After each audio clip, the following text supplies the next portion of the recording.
These individuals shared something crucial. In common, they knew that within themselves there was the potential to achieve more. They knew that they could be something greater than where they started. They were willing to invest their time, their energy, and their dedication to improve their lives. The possibilities that come with acquiring more skills are just extraordinary. So let me share a few brief stories, and we can draw a few lessons from them. One is about two women who each sold their businesses to Berkshire Hathaway for many, many millions of dollars. Both of these women started with just $2,500.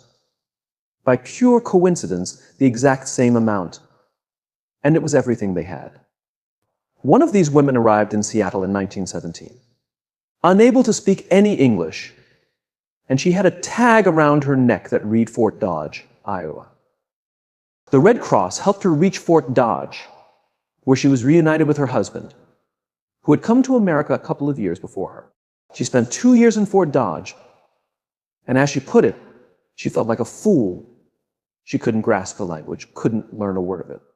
So she and her husband decided to move to Omaha in 1919, where she found a small Russian Jewish community, and she began to feel more at home. As her oldest daughter, for since went to school, she would come home and teach her mother words of Hindi. This woman, Rose Blumkin, spent 20 years saving every penny she could, bringing her siblings over, and eventually her parents as well. $50 at a sewing time. She sold used clothing to help make that happen. And during that time, she had 4 children. By 1937, after 20 years of hard work, she had saved $2,500, and with that amount, she went to Chicago to buy what she could furniture. Her lifelong dream had always been to open a furniture store. This woman, who had never attended school a day in her life, started a business with just $2,500. But like the people here today, she had a dream and a determination to turn that dream into reality. She worked tirelessly to make her business succeed. In 1983, I bought that business from her for about $60 million. And just last year, that same company did over $1.5 billion in business. Now, the 4th generation is involved in that business. Rose Blumkin worked for me until she was 103 years old, after which she retired and passed away the following year. Her life serves as a lesson for all of us about the dangers of premature retirement. You never know what might happen next. Mrs. Blumkin, with her $2,500 and her sheer determination, built an extraordinary business. One more remarkable fact about her: she could neither read nor write, yet she entered the furniture business. She didn't offer anything particularly unique in terms of products, but she had something far more valuable: an unrelenting will to succeed. She knew she could outwork anyone else. She cared deeply about her customers, and she worked with very low margins. She created a tremendous business. I also saw another woman who started with $2,500 and went on to build a business that I eventually purchased for hundreds of millions of dollars.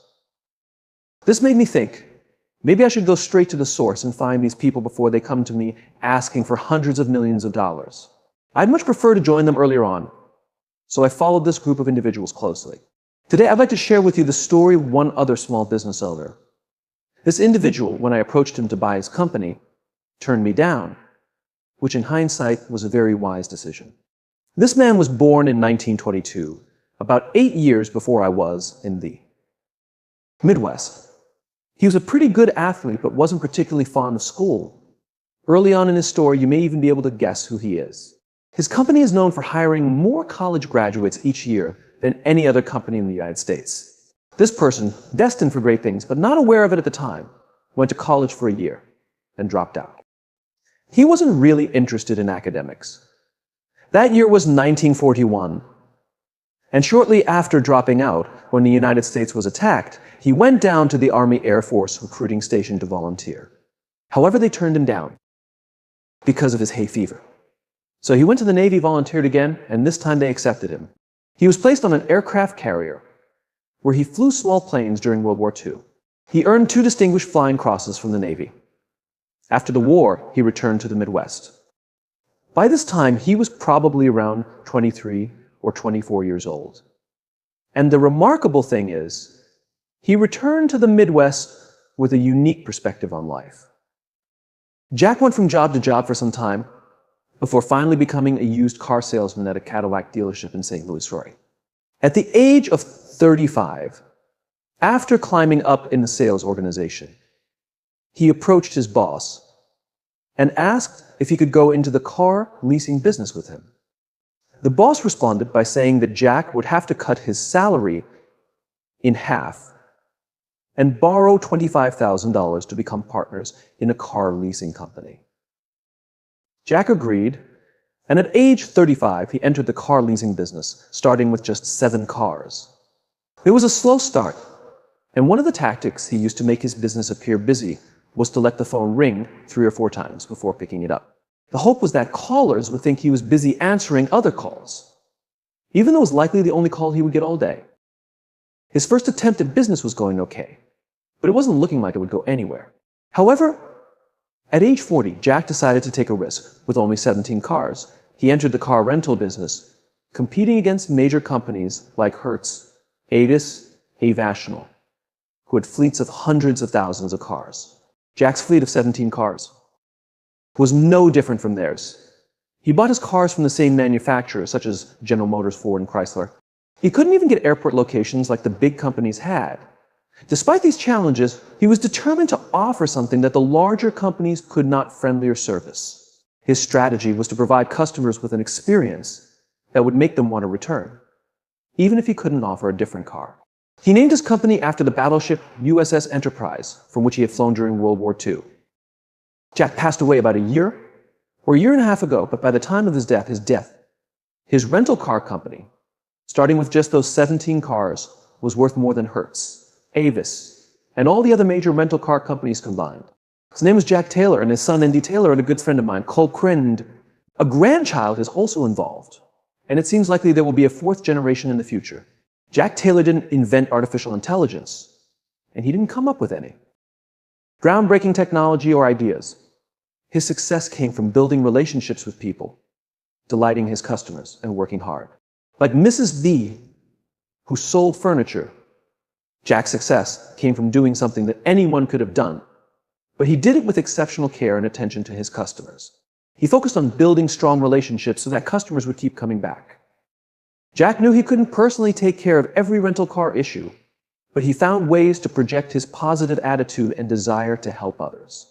He learned how to turn ordinary cars into an extraordinary business by focusing on people and relationships. His story shows several important lessons. One is that you don't always get everything right the first time. For example, his car leasing business wasn't exactly a huge success, as it mostly relied on the cost of financing cars. It was hard to delight customers when the service mainly consisted of handing them a car and having them send a check every month for 5 years. However, with the experience he gained, Jack found his true calling when he entered the rental car business. He turned a typical industry into something special by focusing on what mattered: customer experience. He didn't worry about things he couldn't control, such as what the Federal Reserve was doing or whether the stock market was up or down. So he focused on what he could change, delighting his customers. I once went down to Florida to try to convince Jack to sell his company to Berkshire Hathaway. He was smart enough to refuse the offer, and the company's value has likely quadrupled since then. Jack's ability to see the value of his business was evident, and it reminds me of Henry Ford, who failed twice before founding the Ford Motor Company in 1903. The true test of success is not whether you get the perfect business idea the first time, but whether you keep learning from your experiences and continue improving. Jack Taylor's story is a great example of perseverance and the importance of building strong customer relationships.